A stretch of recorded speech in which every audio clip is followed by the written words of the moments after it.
Welcome to a special edition of the Darden Admissions Podcast. I'm your host, Brett Twitty, and you are listening to a new episode. On this episode of the podcast, I'm excited to share a recent conversation from our ongoing Faculty Spotlight series, a series we call Office Hours, featuring Marc Ruggiano and Robert Phillips. Marc and Rob recently joined us to talk more about what Darden means by ethical artificial intelligence.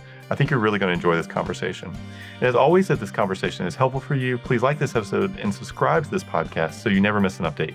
And remember, you can always check the episode description for links to Darden blogs, social channels, and more.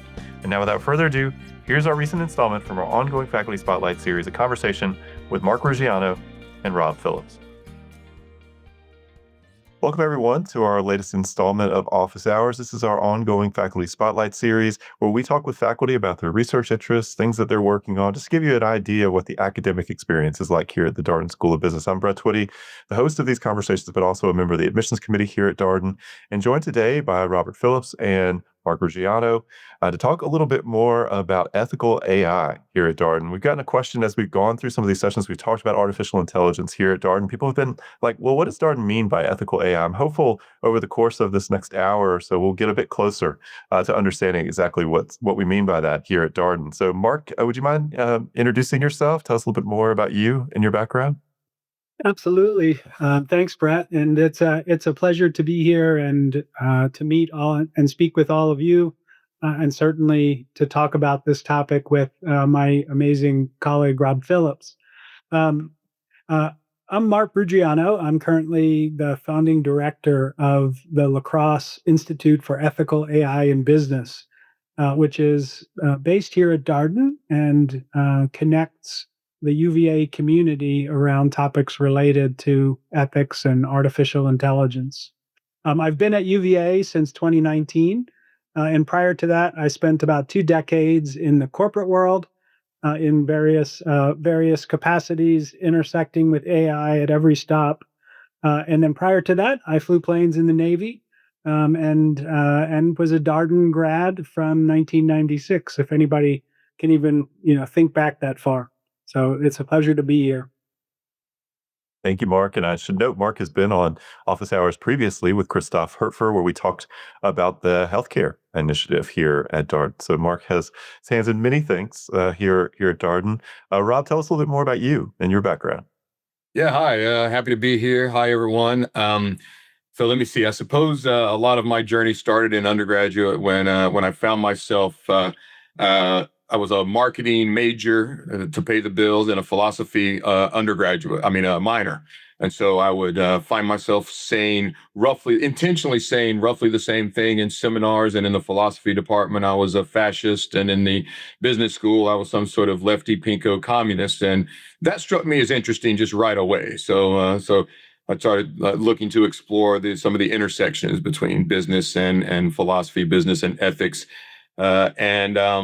And fortunately, the year I needed it, Darden started a PhD program specifically in business ethics. This would have been 1994, and I was the first graduate of that program. So I've sort of have Darden and UVA in the blood. Also sent a son through UVA, and my daughter-in-law as well. So a few touch points there. All right. Well, Rob, thank you so much. And for folks who haven't joined for these conversations before, just going to give you a little bit of the structure of the conversation today. Today will be just a little bit different. So we're going to talk about the panelists' background, kind of what got them to Darden, what brought them to artificial intelligence as a subject area, discipline, ethics as a subject area and discipline. And then we're going to talk a lot about sort of practical considerations around ethics and AI, and kind of work through the value chain as we think about it here at Darden. If you do have questions as we go, please feel free to ask via the Q&A. I'm sure you may have questions about some of the things that we get into. And I always tell folks we can't get into all of the questions that we get through the Q&A, but we'll do our best to source a few. And as always, we are recording this conversation. We'll share out the recording on both our Vimeo channel as well as on our admissions podcast. So Marc, you mentioned that you've worked on AI at all different points in your career. What's interesting to you about artificial intelligence?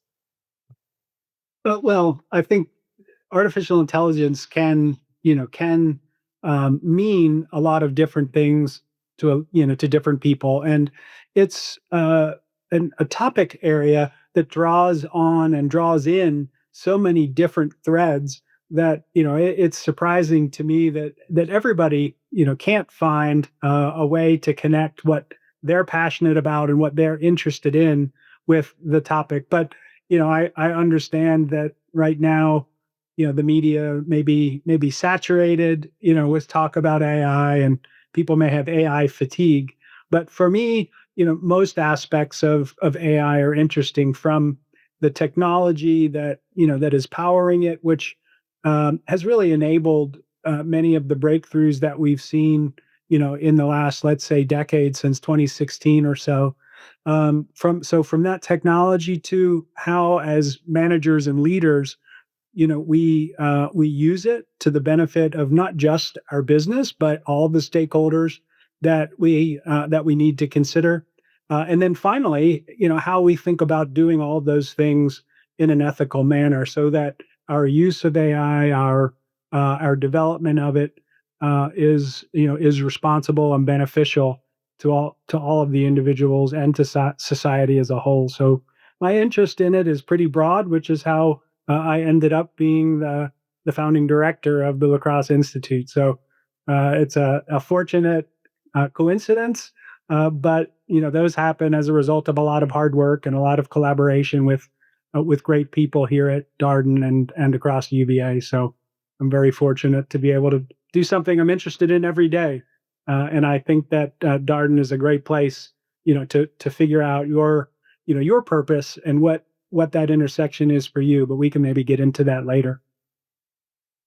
And Rob, how about for you? What's interesting to you about artificial intelligence? Yeah, no, I think I'm sort of honor bound to admit at first that I just don't know very much about it. So it was strictly curiosity on my part.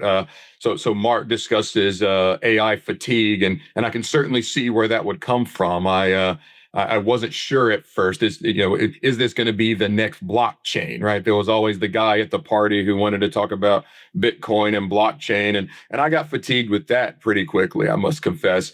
But with this one, at every cocktail party, at every dinner, everything, I was just more interested walking away with how people were using it, and just some of the creativity, and the sort of the open vistas. And so for me, it was a combination of just curiosity, the absence of fatigue, but also honestly, people, in other areas, I'm do a lot of editing work with the various journals and this kind of thing. Obviously, teaching, and people kept demanding policies. Right, my syllabus needs to have an AI policy, or our journal needs to have an AI policy, and I couldn't even come up with one that I found defensible on a contingent basis, right?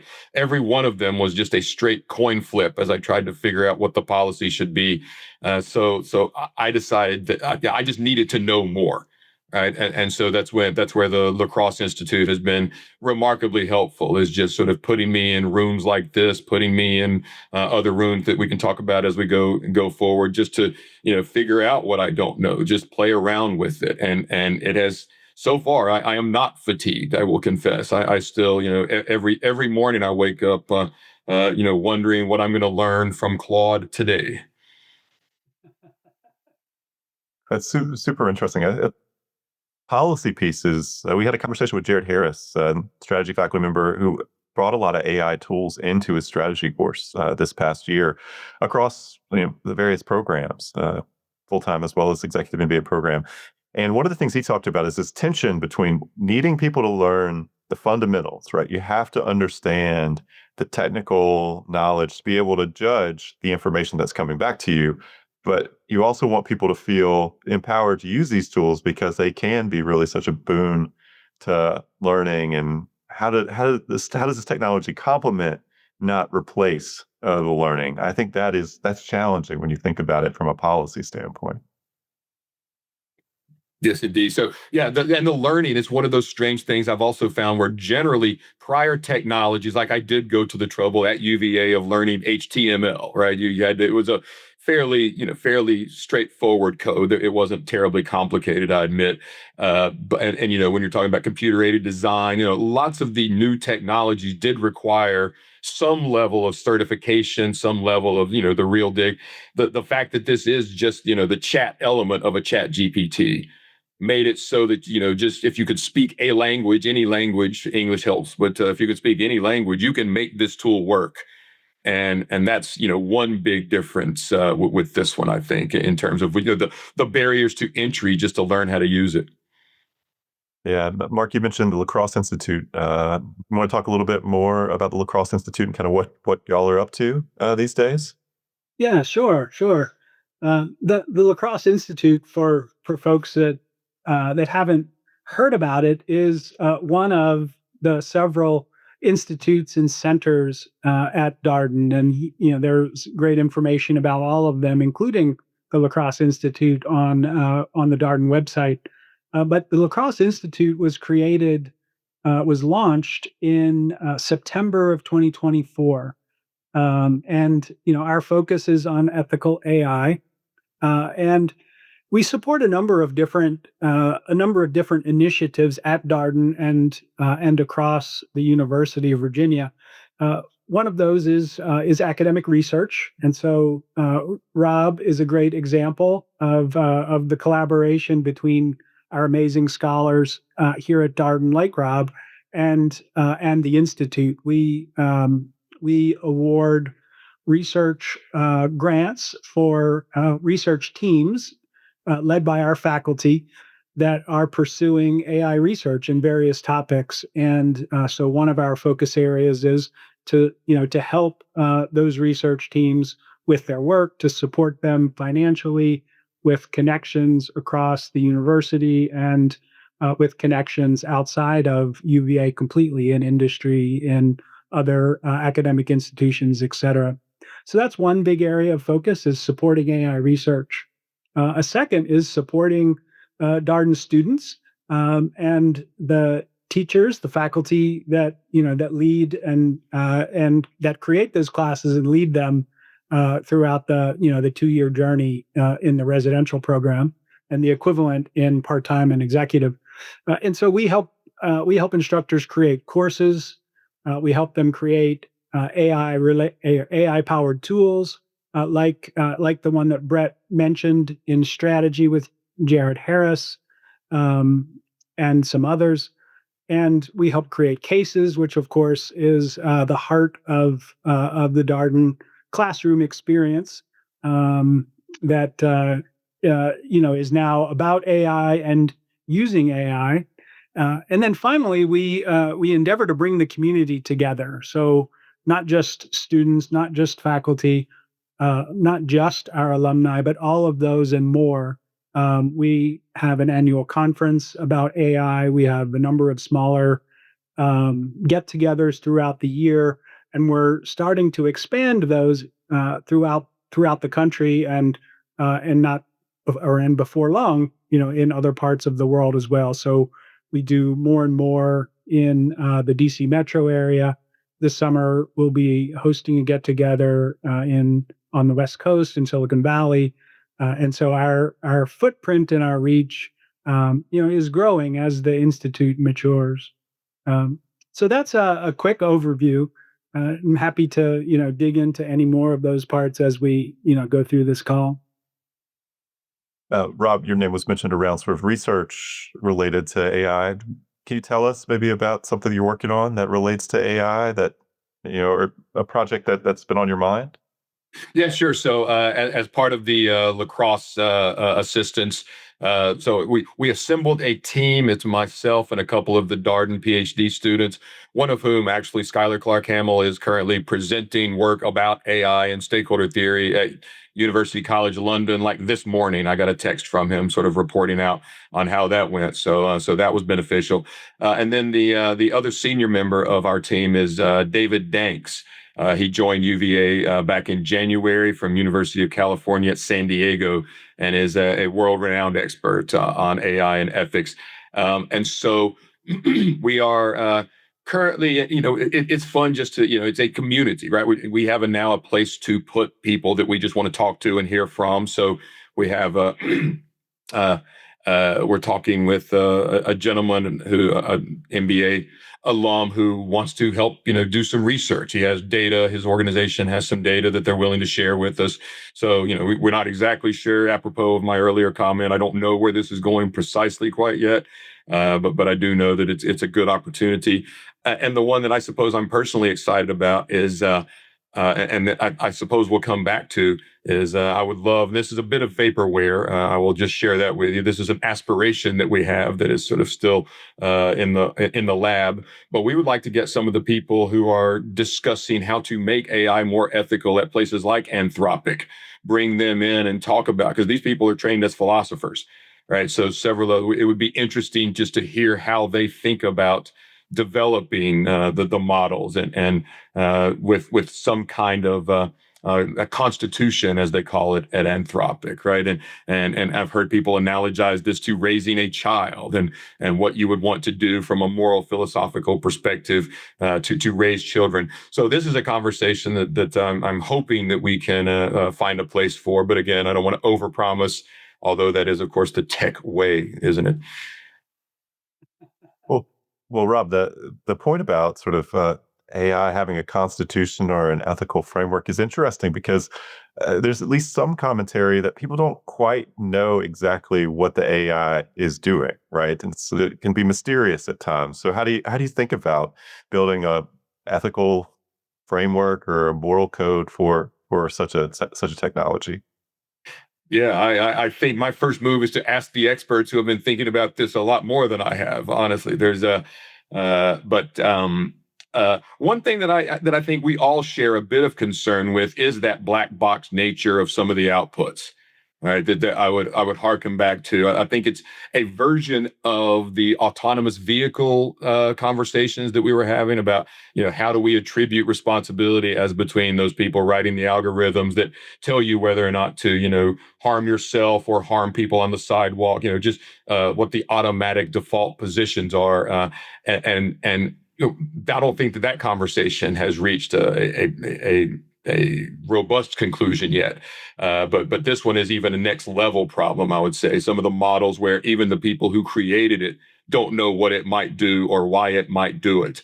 And so the one that I come back to pretty frequently is, what would it take for you to try if an AI disagreed with your physician about a diagnosis and a direction for your treatment? Which one would you trust? What would it take for you to trust the bot before you trust your own physician? And then extrapolate that kind, because I think that's an experience that we can all kind of relate to, but then extrapolate that kind of decision to your own workplaces, right? Within your own industries. What would it take for you to just, throw up your hands and trust whatever the robot says?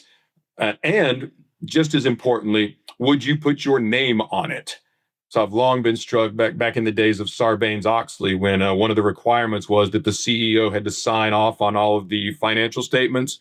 And there was an uproar, as if the CEO was not already responsible for what it said in these filings, right? And so to me, it would be interesting, what would it take for you to personally take responsibility for the output here?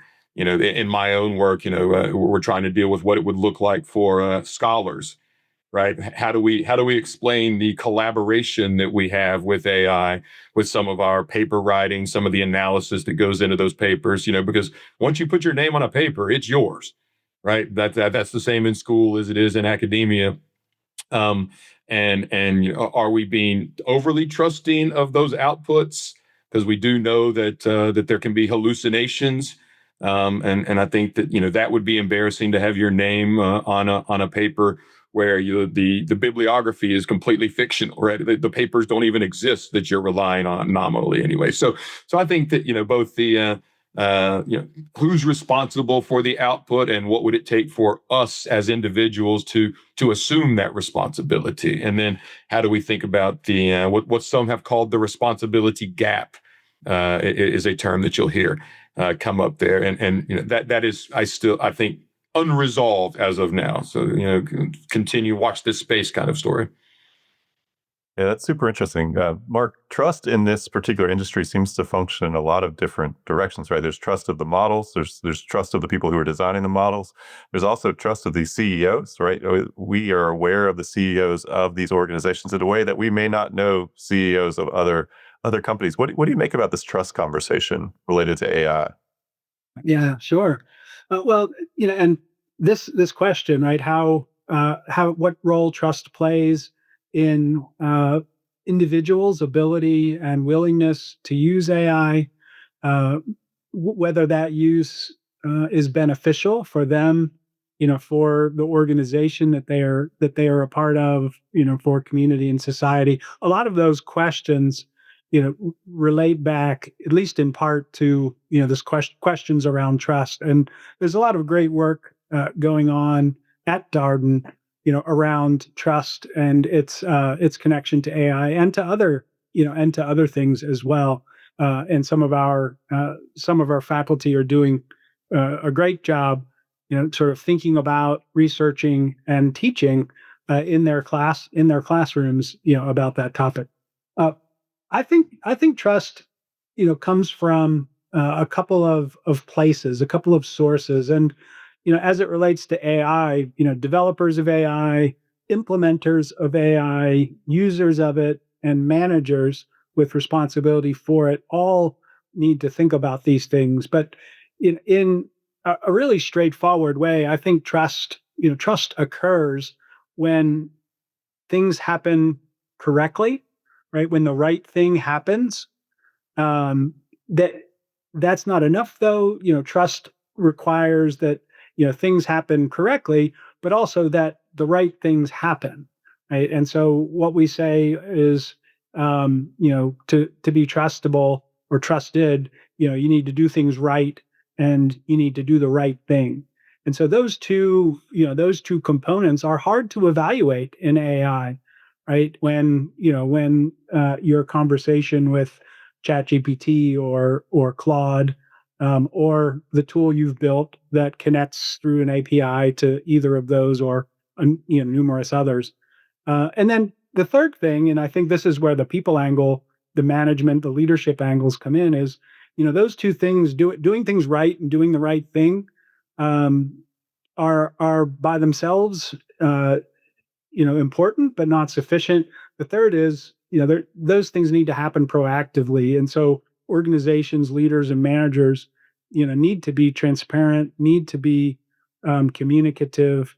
The risks, the failures, and what's being done about those, all need to be out there, so that people know that organizations are working and their leaders are pursuing, doing the right thing and doing things right proactively. And I think those three things add up to trust. And trust is essential, as I said, along the whole value chain of AI for it to be ethical. Rob, your comments made me think a lot about the question of responsibility, which has started to be tested in a legal setting for these technologies. How responsible is it for the advice that it's giving, what it's telling people to do? Who bears responsibility for that? The company's ultimately responsible. You're starting to see lawsuits related to these kinds of things. How do you think about that notion of responsibility in the setting? Yeah. I'll speak to what I take to be the biggest challenges to responsibility, and so I will say that that the diffusion of responsibility is perhaps the signal problem of business ethics. Right? We understand a decent bit about how to hold individuals responsible, even though there's complexities and complications there as well. But I recall, if you'll bear with me for a moment, there's this whole thing about the value chain that I know you wanted to get to here in just a minute, and I started thinking about value chain. So I'm sitting in my office back in 1999, and some stakeholders, some students, and some other groups had gone in and occupied the university president's office, demanding that nothing that's made under sweatshop conditions have the university's name on it. And at the time, Nike, the sort of target of this, was saying, "Look, we're a design and marketing firm. We don't actually make any shoes." right? And so the question was, to what extent is the university responsible for one of its licensees, subcontractors, employees treatment? And they, it's not us any more so than, is Marc responsible because he's wearing a UVA logo for how that shirt was made? And that just struck me as remarkable, even at the time. That's been now 26, 27 years ago, that companies were being and organizations were being held responsible for the behaviors of what looked like distinct remote organizations. And so I've been studying this for, almost 30 years.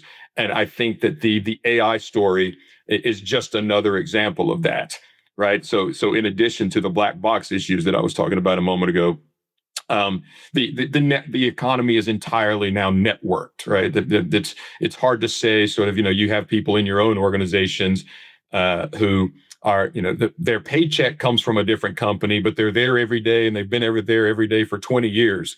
They just don't happen to be UVA employees directly anyway. And so we're seeing more and more about the sort of upstream concerns with AI, right? So I think that I harken back to they say that the best way to make money during the gold rush was to sell picks and shovels and Levi's jeans to the actual miners out there, and that feels a little bit like what's going on now with some of our AI, right? Who is doing the supply? Everybody's heard of AMD, everybody's heard of NVIDIA, right? But there's a lot of up and downstream considerations with I guess Twilio. Datadog was all over this morning. I don't actually know what they do, but this is just one of those stories of the other organizations that are now joining the supply chain. I guess I'm also struck by maybe you guys saw the Allbirds story, right? Where now this sort of shoe company is now in the AI, and all they did was announce this, and their market cap went from 21 million to 148 million in one day, because now they just are AI birds or something like this. So I do think that just thinking about the ethics within this diffused supply chain, up and downstream, both the suppliers as well as the downstream specializers and adopters and API creators, those sorts of things. I don't think that was an answer. If I had an answer, I would have written that down and thrown that over the wall. But these are just some of the things that I suppose I'm thinking about is, how responsible am I when I choose a vendor for what that vendor is doing around my own AI? I mean, I suppose it's a little too soon to start talking about Canvas as one of our suppliers, but this is a hot topic around universities this morning. I think it's safe to say. So, universities are on the hook for Canvas's infrastructure security. So that's just, again, a couple of hot topics, just examples. If we did this tomorrow, I would have 4 more examples of responsibilities up and down those value chains. Yeah, and there's well, add one thing, which is a little bit of a plug, but an interesting context to explore some of this. Rob, tell me if you disagree. Is a fiction work from a UVA English professor named Bruce Holsinger, who recently released a book called Culpability, which, without spoiling it for you, digs into some questions about responsibility, like the ones that Rob just brought up. And if you're looking for something to read that's fun and enjoyable to read and makes you think about AI and some of the issues Rob brought up over the next couple to read over the next couple months, I'd say check it out. But yeah, Culpability by Bruce Holsinger. It's a great read and a thought provoking one too. Marc, I'm going to come back to you with this next question. Talk to us about how Darden thinks about the AI value chain. And it's been mentioned a little bit. So first, what is a value chain? And then how does Darden think about the AI value chain?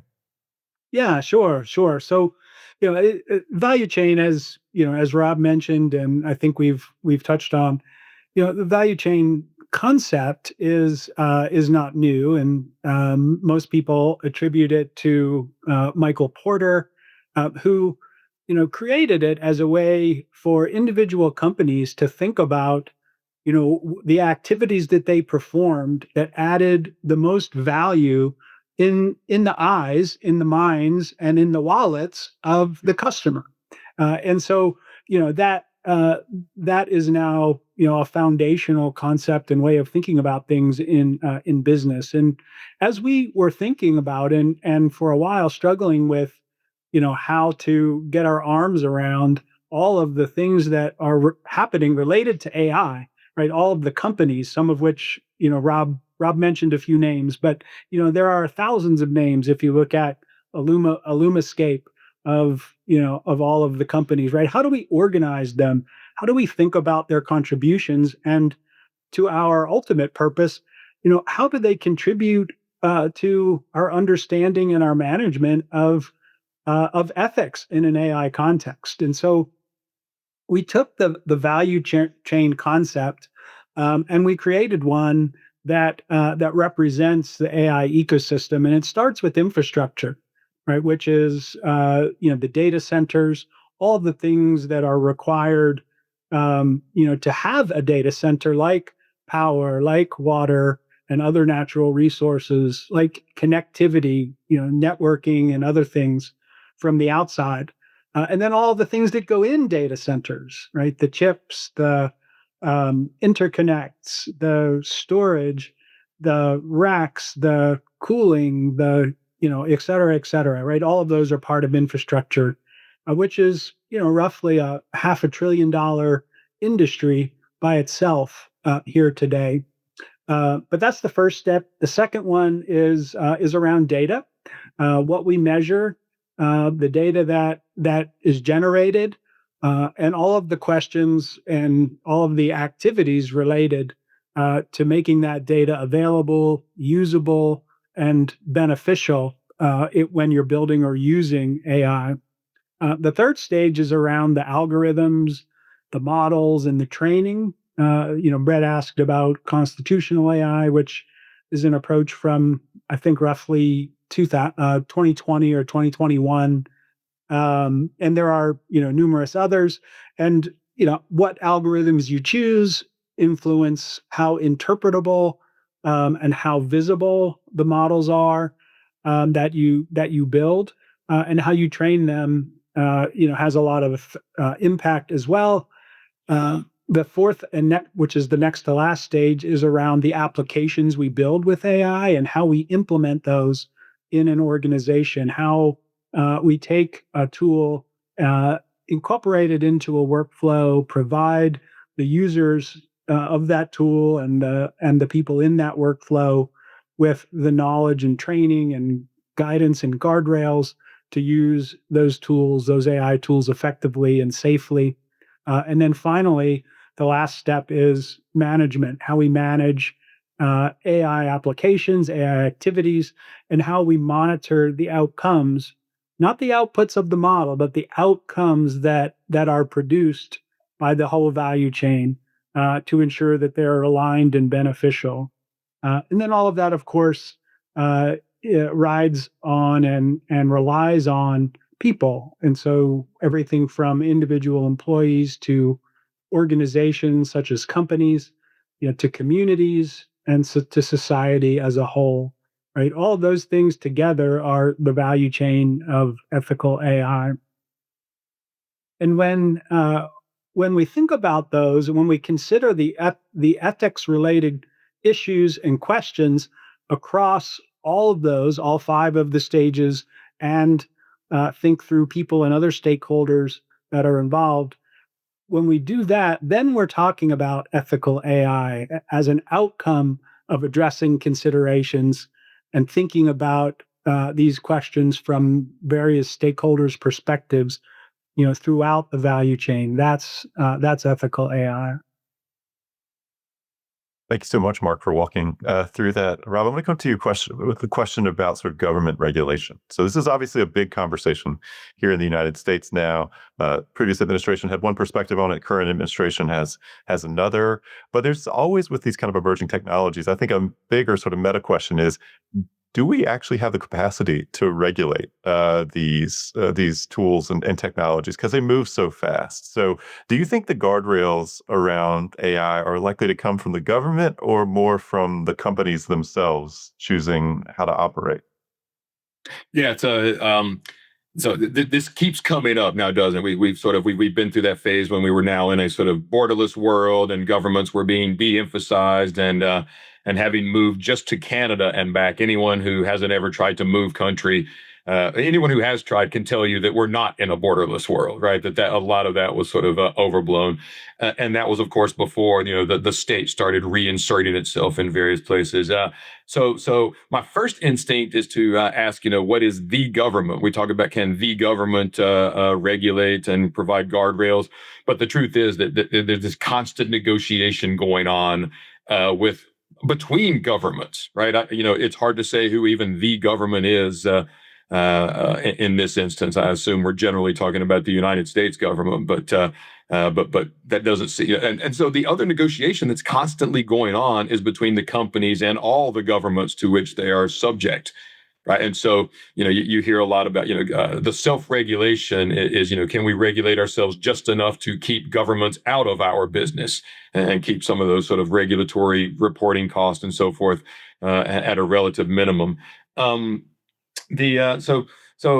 I certainly think that governments around the world will have a role to play around national security issues, right? Around not just internet security, but all the kinds of security with various sorts of key infrastructure, airports, hospitals, power production and transmission and distribution, and this is also one of the things, by the way, sort of put in a plug for David Danks, whom I mentioned earlier. He has done some work around national security roles in the sort of physical, sort of kinetic war kinds of security, in addition to the internet or information security itself.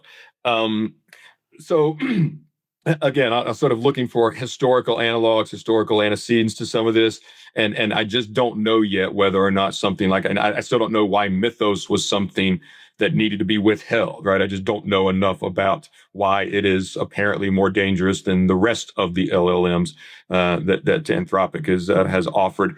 But what I do, I've been trying to think of historical analogs, and I suppose nuclear power is one that it does seem like there's a something like an international agreement on who gets fissile material and when and in what degrees. So I would say that there are cases where government has played a more substantial role, but by and large, once these genies are out of their respective bottles, efforts to try to keep these things contained have been challenging, to say the least. And so as usual, I don't know. I'll keep coming back to that one. But it does feel like the government is at least paying attention. The governments are paying attention to what's going on here, and whether or not they know what they're looking at any more so than some of the designers know, are able to explain what we're all looking at. Probably circles back to what Marc was saying about does it work, right? Is this doing the job? Are the outcomes what we want them to be, and are the side effects relatively minimized? And then have some sort of governing authority step in and try to minimize those at least negative externalities, hopefully before any irreparable damage is done. Mhm, mhm. And we see a bunch of efforts around the world, right, to for governments to provide guidance. Some strong and strict, and other efforts looser and more sort of direction setting. And so I think how we handle it here in the U.S. Will reflect our decisions and our trade-offs, um, both socially, politically, economically, et cetera.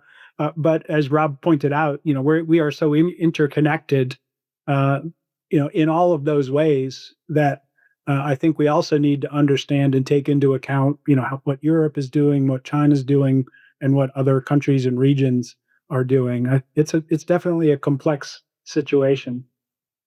And it is interesting Inter- watching different governments try different things, right? I go back to sort of the digital rights management laws that we see over in the EU, right? That's clearly a different approach than other countries have taken. The other analog that I think is worth considering is the genetically modified foods. That was one that came up.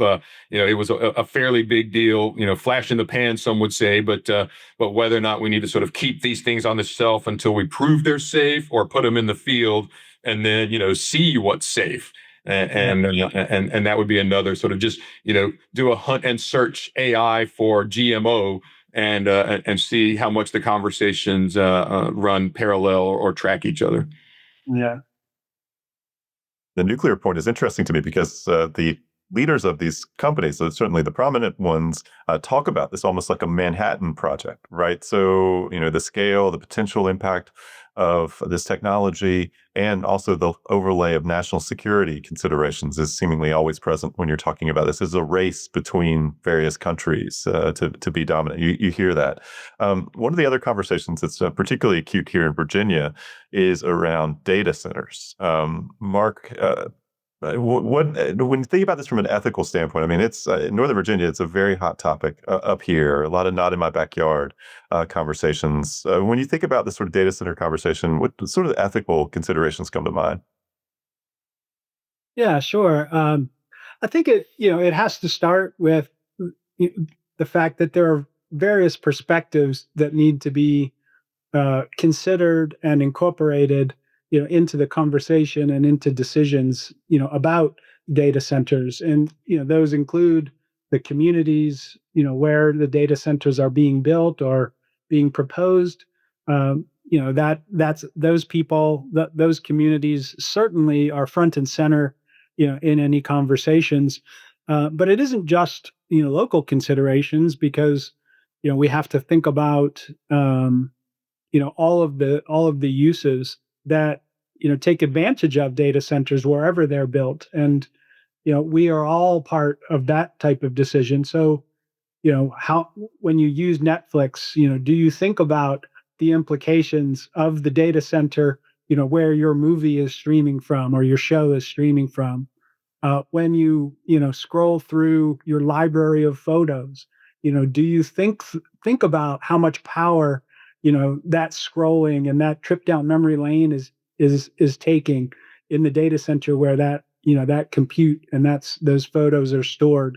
So all of us, in a sense, are stakeholders, even as a single community is really leading the the discussion around whether a data center or region full of data centers like Northern Virginia, um, are doing things in the best interests of everyone.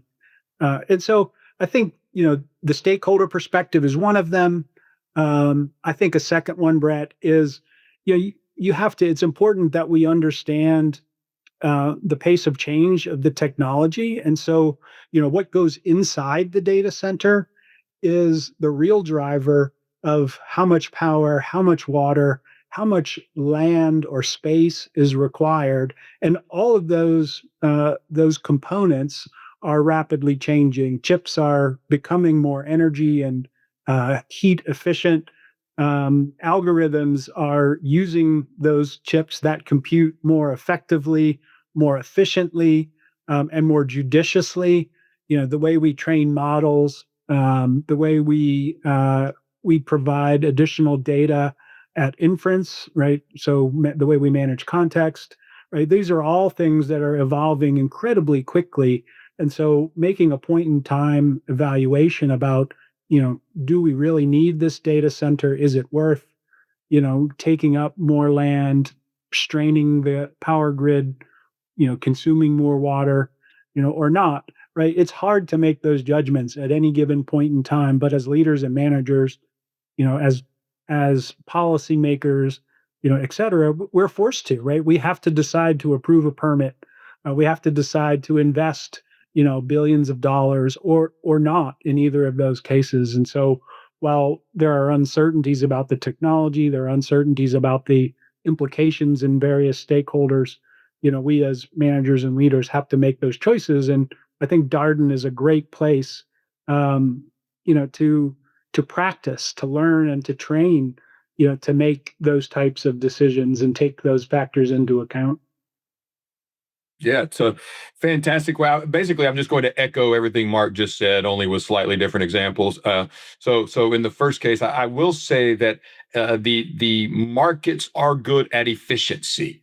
And so both the sort of the data processing parts, that like everything relating to trying to bring down the cost and energy intensiveness of these data centers, is the sorts of things that free markets are just historically good at. So there is some cause for optimism around that. With that said, I would also with the how much energy is being soaked up is clearly front of mind for a lot of people in the data center conversation.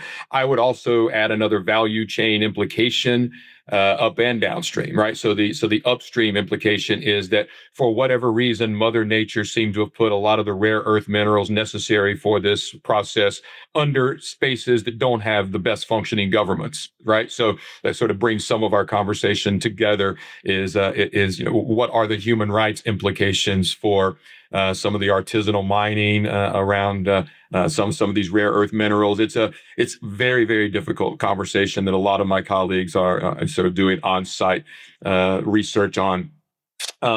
So we have to pay attention not only to the environmental considerations but also the human rights considerations, and then of course the downstream. What do we do with these things when they've run their useful life? Right. And so on the one hand, there may be some general redeployability of the bandwidth. So it's my understanding that a lot of the sort of crypto mining is being retasked for AI kinds of uses, and it looks like that's not a big leap. Apparently, there's some somewhat different chip design, as I understand it. I don't want to overstate my expertise in this area, but there has been some redeployment without having to throw all of these things into a dump somewhere, because that will be at the end of the useful life of these enormous this push for data centers. There will be some artifact technology, and what do we do about what some people have called the reverse supply chain, right? Are we thinking as we build these things about how we might deconstruct them at the end of their useful life? This is something that you might have heard, like William McDonough and others talk about, sort of a circle rather than a linear production process. So if you build these things at the front end such that they can be deconstructed, waste equals food is their mantra, right? That in natural processes, everything's waste is something else's food. Right. So when we have the waste that comes out of some of these data centers, and however long, have we designed them in such a way that they just go sort of pile up somewhere in a vault in Nevada, or will we be able to sort of take these things back apart or redeploy them in some productive way? So that's the sorts of things that I wouldn't mind, the good people of the Commonwealth of Virginia putting some thought into as we sort of do the gold rush for data centers.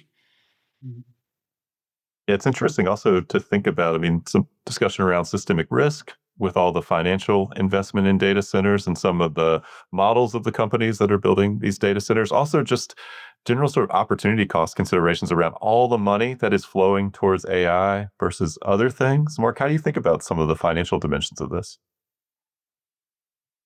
I think that we're still at a point where the jury is out on, are we overinvested or overinvesting in AI related capabilities, technologies, et cetera. I think one way to look at it is there's still a very active um, set of investors and potential investors who are evaluating these opportunities and continuing to put capital into these sectors. And so the market itself, as Rob said, right now seems to think that we aren't over invested.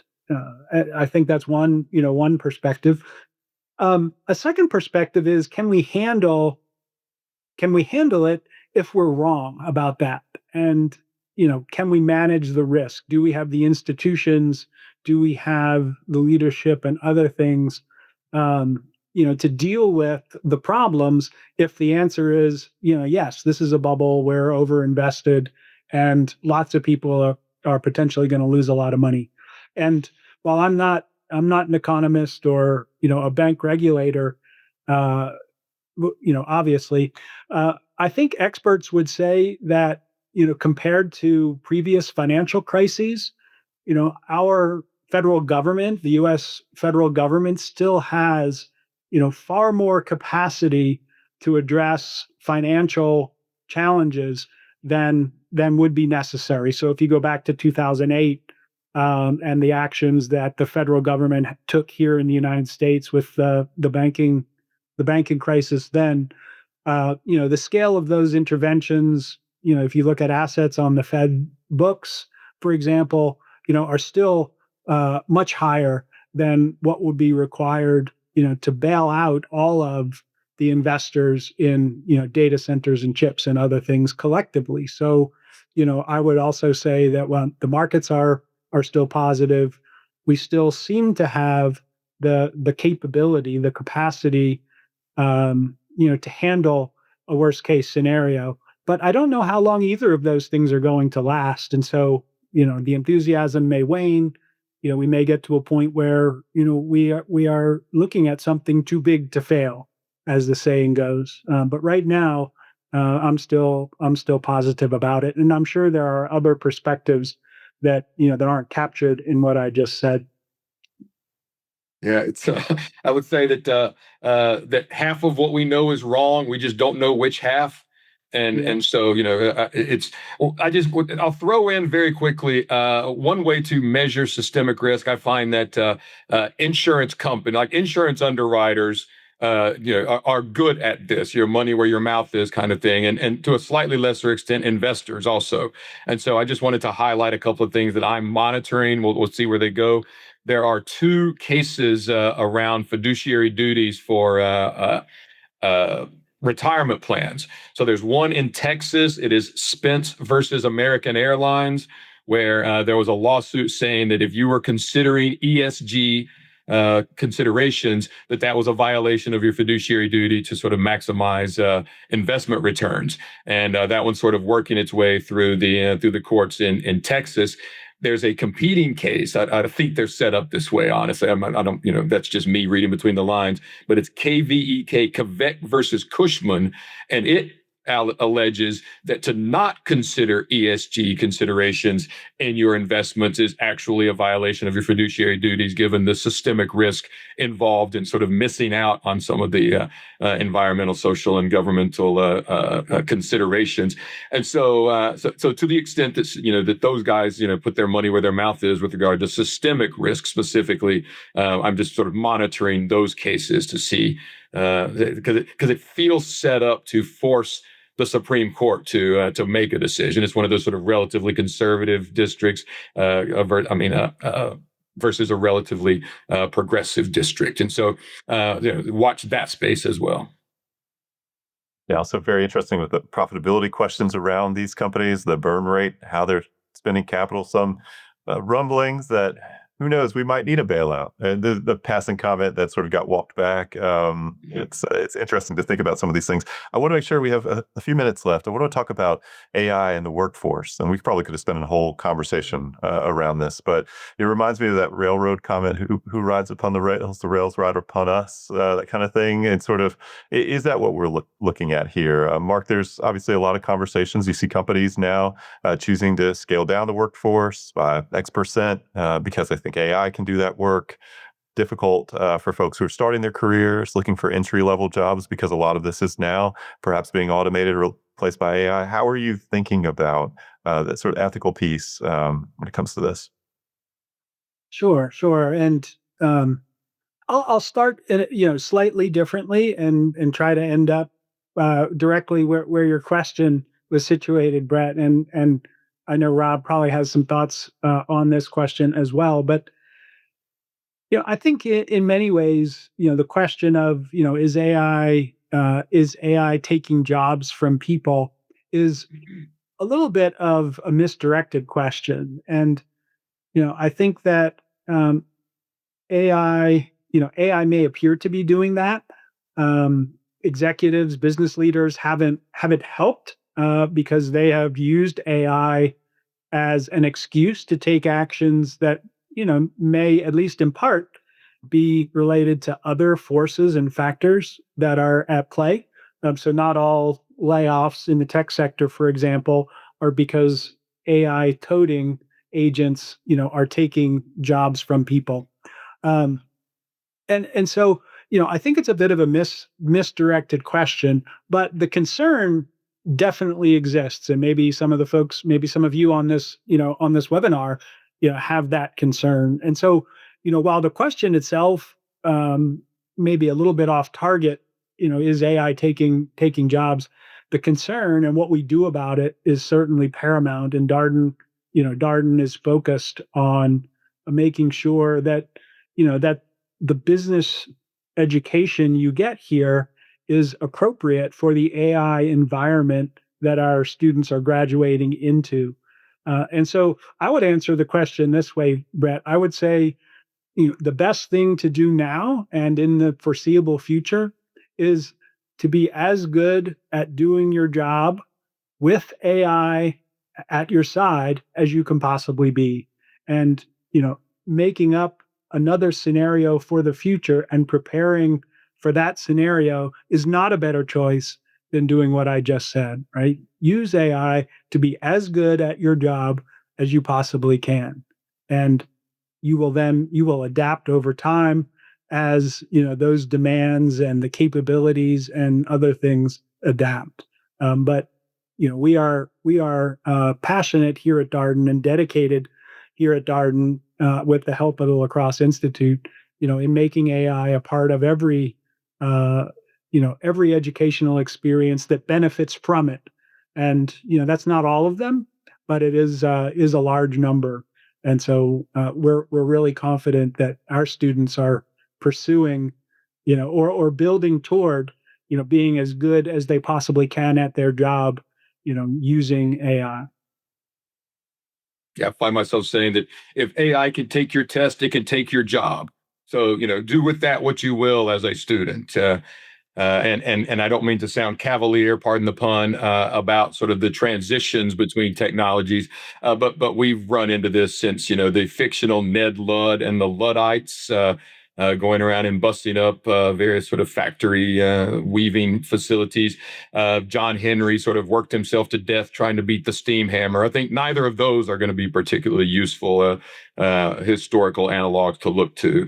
What we can do, going back to your question about the government, there is a role for government in sort of easing this transition with the various sorts of training that one might have to adapt to the new world. So I do think that there's a role for some of the central authorities to help us with that transition. Yeah. And that, apropos of that, in my mind at least, we often ignore the opportunity that exists right alongside the threats. And I think the latest statistic, and I wish I could quote where it came from, but the latest statistic that I read is that 80% of the growth in employment since 1980 came from new jobs that didn't exist in 1980, right? And AI, whether it's happening already or not, AI is going to create a whole bunch of new or different jobs. And our reason for being is to help prepare you all, for that. And I think that's the most important takeaway in my mind about, is AI a threat to jobs, to the workforce, et cetera? Super interesting to hear your perspectives on that. Mark, your comment about what CEOs may be saying, justifying the cuts that they're making or explaining the cuts, the sort of tension between narrative and reality and the extent to which people hear this and say, see, I told you this technology was going to have this kind of impact. And it's certainly not helped by that. But also, I had a conversation with Doug Thomas not so long ago. He made the same point about there will be a period of transition, but ultimately net job creation is what you would expect to see from a new technology like this. And so the other sort of point around government interventions is, can they be responsive enough? Can they come quickly enough to help ease that? I think oftentimes they've been a little slow, a little bit reactive, maybe even too late. There's a really fascinating book called Janesville, which is about Wisconsin community, manufacturing there, a GM plant closes down and people trying to reskill and all these kinds of things. But arguably, this is 2008 in the financial crisis. And arguably, a lot of those interventions come a little too late for many members of that community. So very interesting to think about. One last question for you, and I recognize we're right at time. If for folks who've got interest in these conversations, we talked about the Bruce Holsinger book, Culpability. Marc, is there another book you might recommend for folks who want to learn a little bit more about the sort of ethical questions of AI? Absolutely. I'm gonna give you one of my favorites, which is an old one, and then a more recent one, if that's okay. One of my favorite books about AI, the book that introduced me to some of the thorny questions about AI, is an old book that is called I, Robot, written by Isaac Asimov. And you can watch the movie if you prefer, but I really would encourage you to go back and read the book. The stories, it's made up of short stories. Some of you may know. That were stitched together with an overarching, a narrative arc that Isaac Asimov created, and they raise all of the questions that we struggle with today, but in a fictional setting, and in a pretty entertaining, albeit dated, style. Another one that's the exact opposite of that I really like is called The Ethical Algorithm by Michael Kearns.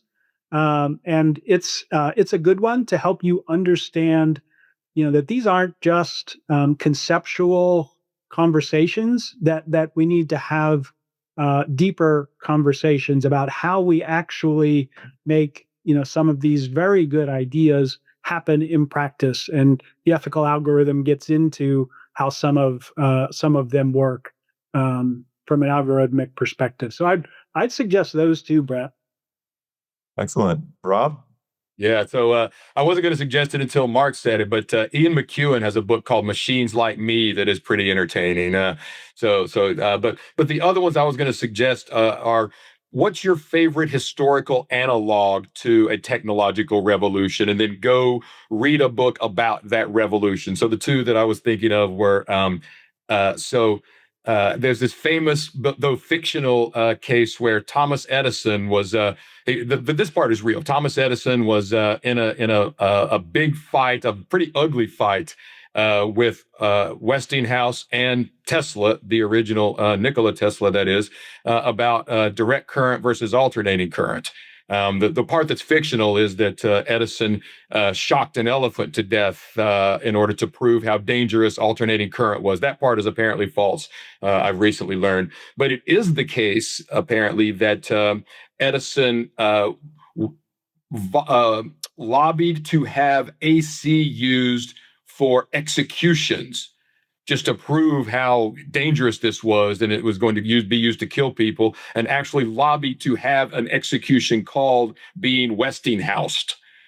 Right. So just take a look and see, how people approach sort of electricity as a new technology.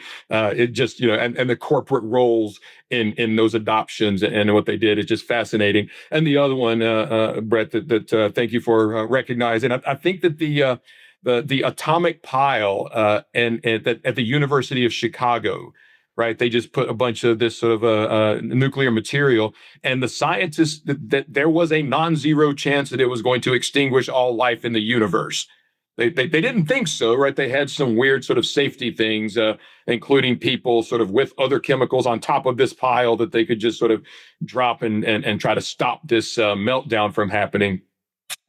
So watching how people reacted to the nuclear age is reminiscent of some of the existential, catastrophic language that we hear right now. So the book that I will recommend, it's called The Maniac, by a guy named Benjamin Labatut.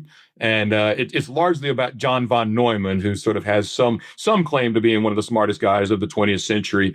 But it also, he went and did a lot of work at Los Alamos and during that time. So the book that I would recommend for that, as well as it's just a fascinatingly, well written, well structured book, The Maniac by Benjamin Labatut.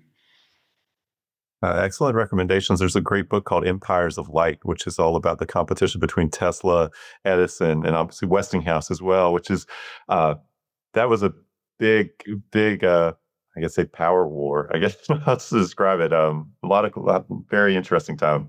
in Yeah, history. sorry. I was going to recommend The Last Days of Night was the book I was going to recommend. And Graham Moore, Last Days of Night, is another sort of fictionalized version of the current wars, they called them.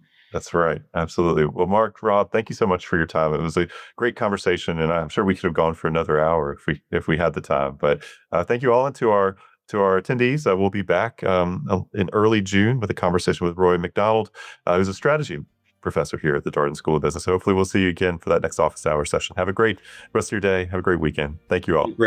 Thanks, Mark. Thanks, everyone.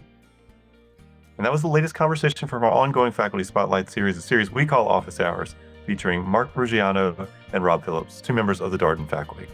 As always, if you have any comments, suggestions, requests, anything you'd like for us to cover here on the podcast, we're all ears. We can be reached at Darden, that's DARDEN, @virginia.edu. Till next time, stay safe, be well, and thanks for listening.